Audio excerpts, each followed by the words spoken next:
High my dear friends, എല്ലാവർക്കും ഒരിക്കൽ കൂടി MP ടോക്സിലേക്ക് സ്വാഗതം. ഞാൻ മുസ്തഫ പുഞ്ചപ്പാടം. നമ്മൾ ഇന്ന് ഡിസ്കസ് ചെയ്ത് കണ്ടതുപോലെ തന്നെ 2024 UPSC എക്സാം എഴുതാൻ പോകുന്ന ആളുകൾ എപ്പോൾ മുതൽ പ്രിപ്പറേഷൻ സ്റ്റാർട്ട് ചെയ്യണം, അതുപോലെ തന്നെ എങ്ങനെയാണ് പ്രിപ്പറേഷൻ ഇപ്പോൾ മുതൽ തുടങ്ങുകയാണെങ്കിൽ എങ്ങനെയാണ് കൊണ്ടുപോകേണ്ടത് തുടങ്ങിയ കാര്യങ്ങൾ സ്റ്റെപ്പ് ബൈ സ്റ്റെപ്പായിട്ട് ഏകദേശം ഒരു 10-15 മാസം നമ്മൾ മുന്നിലുണ്ടല്ലോ.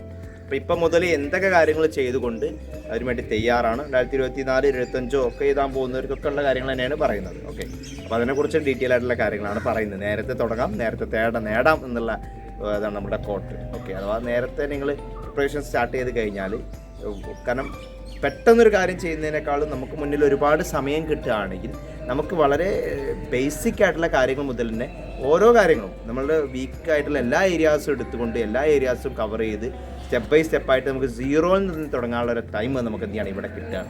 അപ്പോൾ അതെങ്ങനെ ചെയ്യണം തുടങ്ങിയ കാര്യങ്ങളാണ് നമ്മൾ ഡിസ്കസ് ചെയ്യുന്നത്. അതിന് മുന്നേ നമ്മുടെ UPSCയും കേസുമായി ബന്ധപ്പെട്ട മെറ്റീരിയൽസും കാര്യങ്ങളും വീഡിയോസും ക്ലാസ്സുകളും ഡൗട്ട്സ് ക്ലിയറൻസും എല്ലാം പ്രൊവൈഡ് ചെയ്യുന്ന ഒരു ടെലിഗ്രാം ചാനലുണ്ട്. അതിൽ ജോയിൻ ചെയ്യാത്തവരുണ്ടെങ്കിൽ ഡിസ്ക്രിപ്ഷൻ ബോക്സിലോ കമൻറ്റ് ബോക്സിലോ അതിൻ്റെ ലിങ്ക് ഉണ്ട്, ജോയിൻ ചെയ്യാൻ പറ്റുന്നില്ലെങ്കിൽ അവരുടെ നമ്പറുമായിട്ട് നിങ്ങൾക്ക് ബന്ധപ്പെടാവുന്നതാണ്. അതുപോലെ തന്നെ 2024 എക്സാം എഴുതാൻ പോകുന്ന വിദ്യാർത്ഥികൾക്ക് വേണ്ടിയും 2023 എഴുതുന്നവർക്ക് വേണ്ടിയും പറ്റുന്നതാണ്. നമ്മുടെ foundation plus PCM class, prelims come mains class start ചെയ്തിട്ടുണ്ട്. പുതിയ ബാച്ച് വളരെ കുറഞ്ഞ ഫീസിലാണ്, മറ്റുള്ള എവിടെ നിങ്ങൾ പഠിക്കുന്നതിനേക്കാളും വളരെ കുറഞ്ഞ അഫോർഡബിൾ ആയിട്ടുള്ള ഫീസിൽ എല്ലാവർക്കും പഠിക്കാൻ പറ്റുന്ന രീതിയിലാണ് നമ്മുടെ ക്ലാസ്സുകളും കാര്യങ്ങളൊക്കെ ഉള്ളത്. അപ്പോൾ അതിൽ ജോയിൻ ചെയ്യണമെന്നോ അതുമായി ബന്ധപ്പെട്ട കൂടുതൽ കാര്യങ്ങൾ അറിയണമെന്ന് താല്പര്യമുള്ള ആൾക്ക് എന്ത് ചെയ്യാം, ഉള്ള നമ്പറുമായിട്ട് ബന്ധപ്പെടാവുന്നതാണ്. അപ്പോൾ 2024 എക്സാം എഴുതാൻ പോകുന്ന ആളുകൾ എങ്ങനെ പഠിക്കണം, എങ്ങനെ പ്രിപ്പയർ ചെയ്യണം എന്നുള്ള കാര്യങ്ങളാണ് പറയുന്നത്. അപ്പോൾ നമുക്കറിയാം, നമ്മുടെ മുന്നിൽ ഏകദേശം ഒരു 15-ലധികം മാസം ഉണ്ട്. ഒരു 15 മാസം എന്ന് കണക്ക് കൂട്ടുക, ഒരു 1.5 വർഷം എന്നൊക്കെ വേണമെങ്കിൽ കണക്ക് കൂട്ടാം നമുക്ക് നമ്മുടെ മുന്നിൽ നിന്ന്. കാരണം ഈ വർഷത്തെ പ്രിലിംസ് വരുന്നതല്ലേ ഉള്ളൂ. അപ്പോൾ ഈ വർഷം പ്രിലിംസ് ചെയ്യുന്നവരായിരിക്കും. ഇപ്പോൾ അതിന് ഒരു മറ്റു കാര്യം എന്ന് പറയുന്നത്, ഈ വർഷം അതിൻ്റെ കൂടെ നിങ്ങൾക്ക് വേണമെങ്കിൽ പ്രിലിംസ് ചെയ്ത് നോക്കുന്നതുകൊണ്ടും പ്രശ്നങ്ങളൊന്നുമില്ല. ചാൻസ് ഉണ്ടെങ്കിൽ, നിങ്ങളുടെ കയ്യിൽ ചാൻസ് ഉണ്ടെങ്കിൽ ചെയ്ത് നോക്കാം. പിന്നെ അപ്പോൾ 2024 നമുക്ക് ഏറ്റവും ബേസിക് ആയിട്ടുള്ള, അപ്പോൾ നിങ്ങൾ ഇപ്പോൾ തുടങ്ങേണ്ട കാര്യങ്ങളാണ്. ഡീറ്റെയിൽ ആയിട്ട് എന്തായാലും സബ്ജക്റ്റ് എല്ലാം പഠിക്കണം. സ്റ്റാർട്ട് ചെയ്യേണ്ട കാര്യം എന്ന് പറയുന്നത് ഏറ്റവും ബേസിക് ആയിട്ടുള്ള കാര്യം നല്ല ക്ലിയർ ആക്കി ഫസ്റ്റ് മുതലേ പഠിച്ചു കൊണ്ടുപോകുക എന്നുള്ളതാണ് ഒന്നാമതായിട്ട് ചെയ്യേണ്ടത്. അതിൽ നമുക്ക് വേണ്ടത് NCERT ആണ്. ഏറ്റവും ബേസിക് ആയിട്ടുള്ള NCERT 6th മുതൽ +2 വരെയുള്ള കംപ്ലീറ്റ് NCERT നിങ്ങൾ എന്ത് ചെയ്യുക, ഡീറ്റെയിൽ ആയിട്ട് പഠിച്ചു തുടങ്ങാം. ഓക്കെ, അപ്പോൾ 6th മുതലുള്ള ഓരോ NCERT, ഇപ്പോൾ നമ്മുടെ മുന്നിൽ എല്ലാവരും NCERT വായിക്കണം. ഇപ്പോൾ 2023 എഴുതാൻ പോകുന്നവർ NCERT വായിച്ചിട്ടുണ്ടാവണം. പക്ഷേ 24 എഴുതുന്നവർക്ക് സമയമുണ്ട്. അപ്പോൾ നിങ്ങൾക്ക് ടൈം എടുത്തിട്ട് ഓരോ വീക്ക് വെച്ചുകൊണ്ട് ഓരോ ക്ലാസ് വൈസ് സബ്ജക്റ്റ് തീർത്ത് പോകേണ്ട ടൈം മാത്രമുണ്ട്. അപ്പോൾ നിങ്ങൾ നല്ല ക്ലിയർ ആയിട്ട് NCERT വായിക്കുക, അത് വളരെ ഷോർട്ടായിട്ട് നോട്ട് ഉണ്ടാക്കുക, അതുമായി ബന്ധപ്പെട്ട ടെസ്റ്റുകൾ എഴുതി നോക്കുക, പ്രിലിംസ് മെയിൻസ് ടെസ്റ്റുകളൊക്കെ എഴുതി നോക്കിയിട്ട് ക്ലിയർ ആയിട്ട് NCERT തുടങ്ങണം. NCERT മാത്രമല്ല, NCERTയിൽ സ്റ്റാർട്ട് ചെയ്യുക. സ്റ്റാർട്ടിൽ കൂടെ മറ്റു കാര്യങ്ങളും ചെയ്യാനുണ്ട്. അപ്പോൾ ഏറ്റവും ബേസിക് നിങ്ങൾ സ്റ്റാർട്ട് ചെയ്യുന്നത് NCERT ആണ്.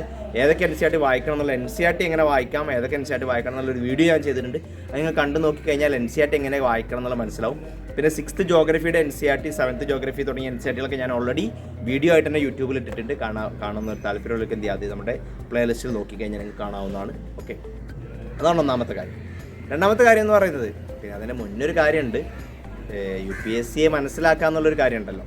അപ്പോൾ നമുക്ക് എന്ത് പഠിക്കാനുണ്ട് എന്നുള്ളൊരു ധാരണ നിങ്ങൾ ഉണ്ടാക്കുന്നത് ഫസ്റ്റ് നല്ലതാണ്. അപ്പോൾ അതെന്ന് പറയുന്നത് സിലബസ്, UPSC സിലബസ് നല്ല രീതിയിൽ വായിക്കുക, മനസ്സിലാക്കുക. അതിൻ്റെ ടോപ്പേഴ്സും കാര്യങ്ങളൊക്കെ പല ആളുകളും അത് അനാലിസിസ് നടത്തിയിട്ടുണ്ടാവും. അതൊക്കെ ഒന്ന് എടുത്ത് കണ്ടു നോക്കുക. അതിലൂടെ നമുക്ക് എന്ത് പഠിക്കാനുണ്ട് എന്നുള്ളൊരു ധാരണ നിങ്ങൾക്ക് ഉണ്ടാക്കി തുടങ്ങണം. ഒരൊറ്റ ദിവസം കൊണ്ട് സിലബസ് വായിച്ച് തീർക്കാൻ പറ്റില്ല. മീൻസ് സിലബസ് മനസ്സിലാക്കിയിരിക്കാൻ ബുദ്ധിമുട്ടുണ്ടാവും. അപ്പോൾ നമുക്ക് പ്രിപ്പറേഷൻ്റെ കൂടെ എപ്പോഴും നിങ്ങൾ എന്ത് ചെയ്യണം, സിലബസ് വായിച്ചുകൊണ്ട് മുന്നോട്ട് പോവുകയാണ്. അത് എപ്പോഴും വിട്ടുപോകാതെ ശ്രദ്ധിക്കാം. പിന്നെ UPSC മനസ്സിലാക്കുന്ന മറ്റൊരു കാര്യം എന്ന് പറയുന്നത് പ്രീവിയസ് ഇയർ ക്വസ്റ്റ്യൻസ് ആണ്. അത് പഠനത്തിൻ്റെ കൂടെ കൊണ്ടുപോയാൽ മതി. ഇപ്പോൾ NCERT വായിക്കുമ്പോൾ NCERT നിങ്ങളൊരു ബുക്ക് വായിച്ചു കഴിഞ്ഞാൽ അതുമായി ബന്ധപ്പെട്ട് പ്രീവിയസ്ലി ആ ടോപ്പിക്കിൽ നിന്ന് എന്തെങ്കിലും ക്വസ്റ്റ്യൻസ് ചോദിച്ചിട്ടുണ്ടോ ചെക്ക് ചെയ്യുക, ഉണ്ടെങ്കിൽ ആൻസർ ചെയ്ത് നോക്കാം. പിന്നെ ഇപ്പോൾ എല്ലാം ഗൂഗിൾ ചെയ്ത് കഴിഞ്ഞാൽ നിങ്ങൾക്ക് കിട്ടും. അതുകൊണ്ട് പ്രീവിയസ് ക്വസ്റ്റ്യൻസ് ഒക്കെ നിങ്ങൾ ഗൂഗിൾ ചെയ്തിട്ടൊക്കെ എന്ത് ചെയ്യുക, കണ്ടെത്താവുന്നതാണ്. അതാണ് ഒന്നാമത്തെ കാര്യം, സിലബസ് കാര്യങ്ങൾ. രണ്ടാമത്തെ കാര്യം NCERT തുടങ്ങാം. മൂന്നാമത്തെ കാര്യം എന്ന് പറയുന്നത് ഇപ്പോൾ മുതലേ കറണ്ട് അഫയേഴ്സും ക്ലിയർ ആക്കി തുടങ്ങാം. പത്രം വായന ശീലമാക്കി മാറ്റുക.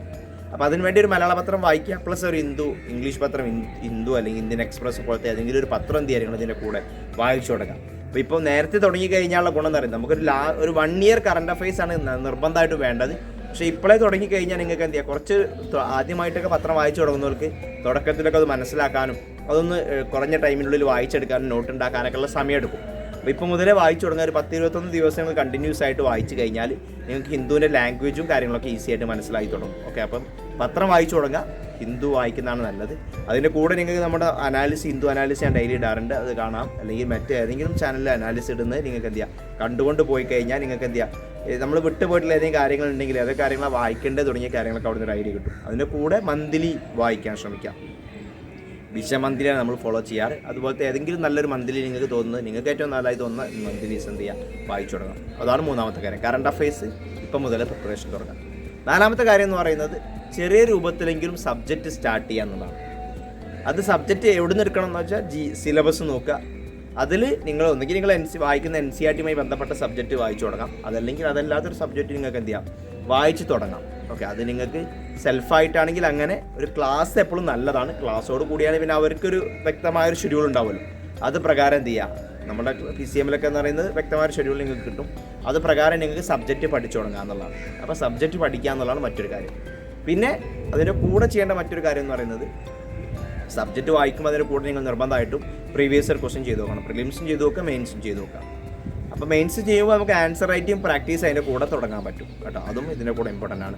പിന്നെ വളരെ ഇപ്പോൾ ടൈം ഉള്ളതുകൊണ്ട് തന്നെ ഈ തുടങ്ങുന്ന കാര്യങ്ങളൊക്കെ, പഠിക്കുന്ന കാര്യങ്ങളൊക്കെ വളരെ നോട്ട് ഉണ്ടാക്കിയിട്ട്, ഷോർട്ടായിട്ടാണെങ്കിലും നോട്ട് ഉണ്ടാക്കിയിട്ട് എന്ത് ചെയ്യുക, പഠിച്ചു തുടങ്ങുക.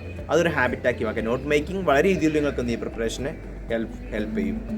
പിന്നെ മറ്റൊരു കാര്യം എന്ന് പറയുന്നത് ഓപ്ഷൻ സബ്ജക്റ്റ് ഏത് എടുക്കണം എന്നുള്ളത് ഉടനെ തീരുമാനിക്കുക. അതാണ് അടുത്ത് ചെയ്യേണ്ടത്.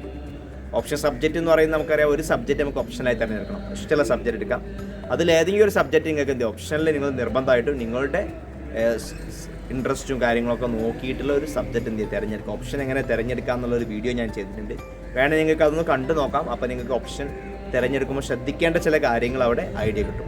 അത്തരത്തിൽ ഓപ്ഷൻ ഏത് വേണം തീരുമാനിക്കുക. തീരുമാനിച്ചു കഴിഞ്ഞാൽ അത് ക്ലാസ് അവൈലബിൾ ആണെങ്കിൽ ക്ലാസ് കണ്ടു തുടങ്ങുക, പഠിച്ചു തുടങ്ങുന്നതും നല്ലതായിരിക്കും. അപ്പം ഇതാണ് സ്റ്റാർട്ട് ചെയ്യേണ്ടത്. NCERT കറണ്ട് അഫയേഴ്സിലും സിലബസിലുമാണ് നിങ്ങളെ പ്രിപ്പറേഷൻ തുടങ്ങേണ്ടത്.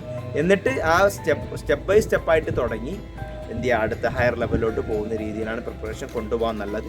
അപ്പോൾ ഇതേ രീതിയിൽ നിങ്ങൾ പ്രിപ്പയർ ചെയ്ത് കൊണ്ടുപോകുന്നതാണ് നിങ്ങൾക്ക് ഇനി ഇപ്പോൾ സെൽഫായിട്ട് പ്രിപ്പയർ ചെയ്യുന്ന ഉറക്കുണ്ടാവും. പ്രിപ്പയർ ചെയ്യുന്ന സമയത്ത് നിങ്ങൾക്കൊരു ഇൻഡിവിജ്വൽ മെൻറ്ററെ സഹായത്തോടു കൂടി പഠിക്കണം എന്ന് ആഗ്രഹം ഉണ്ടെങ്കിൽ നമ്മുടെ ഇൻഡിവിജ്വൽ മെൻറ്റർഷിപ്പ് പ്രോഗ്രാം ഉണ്ട്.